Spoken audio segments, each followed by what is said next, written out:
Ini keperjelasan sama kalian ya tentang kerusakan kode 30210. Masalah itu adalah baterai. Masalah itu tak ada daya, itu bagian AC atau motornya. Nih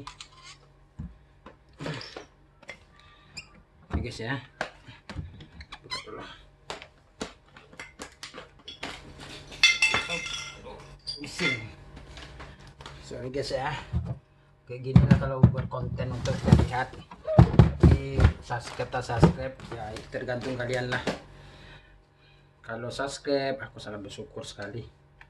Kalau nggak subscribe, aduh, kalian dapat nonton, dapat ilmu aja, apalah.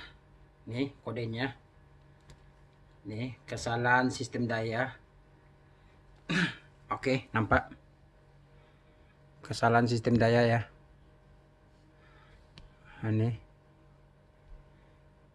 oke, jadi ini mau kita perbaiki, atau AC nya atau IC nya sekarang kita perbaiki ya.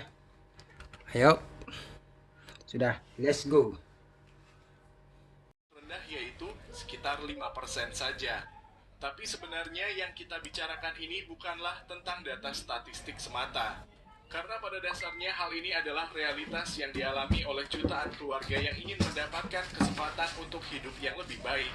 Kesejahteraan sebuah negara tidak bisa ditentukan semata-mata hanya melalui angka ekonominya saja, tetapi juga melalui bagaimana rakyatnya merasakan manfaat nyata dari pembangunan.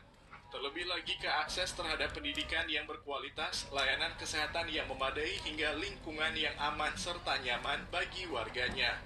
Semua ini menjadi sebuah standar untuk tolak ukur sejauh mana sebuah negara tersebut bisa disebut maju. Dimulai dari sistem pendidikan di kedua negara antara Indonesia dengan Malaysia, kita mengakui bahwa di bidang ini negara Malaysia memiliki keunggulan pada beberapa aspeknya. Skor indeks pendidikan menunjukkan Malaysia sedikit lebih unggul, terutama dalam pengetahuan sains dan matematika. Sistem pendidikannya memanglah terstruktur dengan baik dengan fokus pada pengembangan keterampilan modern seperti teknologi dan inovasi. Sehingga langkah ini bisa menunjukkan keseriusan Malaysia dalam membekali generasi mudanya untuk menghadapi tantangan di dunia nyata. Namun negara Indonesia juga memiliki potensi yang besar seperti program digitalisasi sekolah yang tengah digembar-gemborkan. Peningkatan akses ke pendidikan berbasis kompetensi serta berbagai pelatihan untuk meningkatkan kualitas guru menunjukkan arah perubahan yang positif. Walau tantangannya terlihat masih begitu besar, transformasi ini menunjukkan bahwa Indonesia tidak hanya berupaya mengejar ketertinggalan tetapi juga merancang sistem pendidikan yang adaptif terhadap kebutuhan di era modern saat ini. Selain itu, ada juga dari segi kesehatan yang bisa menjadi indikator penting sebagai salah satu pilar utama dalam menentukan kualitas hidup. Untuk masyarakatnya, di Malaysia sendiri harapan hidup rata-rata di sana mencapai 76 tahun, lebih tinggi dibandingkan Indonesia yang berada di angka 72 tahun. Sehingga keunggulan ini didukung oleh akses layanan kesehatan yang lebih merata, fasilitas medis yang modern, serta kebijakan kesehatan yang bersifat terbuka. Adapun warga negara Malaysia memiliki lebih banyak pilihan dalam hal layanan kesehatan yang terjangkau dan lebih berkualitas. Namun bagi negara Indonesia, tantangan geografis menjadi hal yang tidak bisa diabaikan. Sebagai negara kepulauan terbesar di dunia, menyediakan layanan kesehatan yang merata bagi lebih dari 17.000 pulau merupakan salah satu tantangan logistik yang sangat kompleks. Langkah strategis terus diambil seperti program Jaminan Kesehatan Nasional yang menjadi salah satu sistem asuransi kesehatan terbesar di dunia. Ditambah dengan pembangunan fasilitas kesehatan di daerah terpencil. Indonesia menunjukkan komitmen nyata untuk memperbaiki kualitas hidup warganya.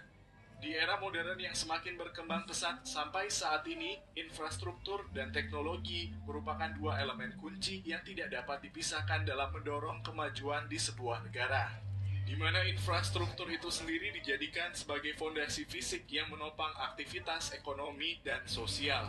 Sementara teknologi menjadi mesin penggerak yang memungkinkan efisiensi, inovasi, dan percepatan pembangunan di berbagai sektor. Negara Malaysia telah lama menjadi contoh negara dengan infrastrukturnya yang terencana dan terintegrasi.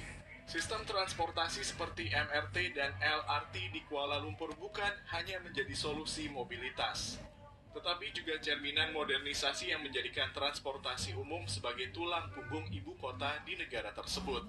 Terlebih lagi dengan jaringan jalan tol yang luas dan terhubung dari utara hingga selatan akan memastikan bahwa mobilitas antar wilayah berjalan dengan lancar dan bisa mendukung dari berbagai aktivitas seperti perdagangan, pariwisata, dan ekonomi lainnya. Di sisi lain, sebenarnya negara Indonesia tidak tinggal diam begitu saja. Dengan populasi yang jauh lebih besar dan wilayah yang lebih luas ini menjadikan tantangan yang dihadapi tentu akan terlihat lebih kompleks. Meski begitu, ada ambisi dan upaya Indonesia dalam mengejar ketertinggalan ini tidak bisa dipandang sebelah mata.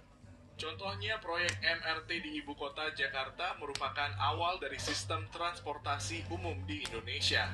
Tentu hal ini akan memberikan harapan baru untuk kota-kota besar lainnya di masa yang akan datang. Apalagi dengan melihat jalan tol Trans Jawa dan tol Trans Sumatera menjadi bukti nyata bagaimana Indonesia terus membangun jaringan yang menghubungkan wilayah-wilayah penting di Nusantara ini. Adapun rencana pembangunan ibu kota baru di Kalimantan menjadi simbol komitmen negara Indonesia untuk menciptakan pusat pertumbuhan baru yang tidak hanya modern tetapi juga berkelanjutan. Dengan konsepnya yang lebih mengutamakan smart city dan green city. Ibu kota baru ini diharapkan menjadi contoh bagaimana infrastruktur dan teknologi dapat berjalan beriringan dalam mewujudkan visi pembangunan yang lebih merata dan ramah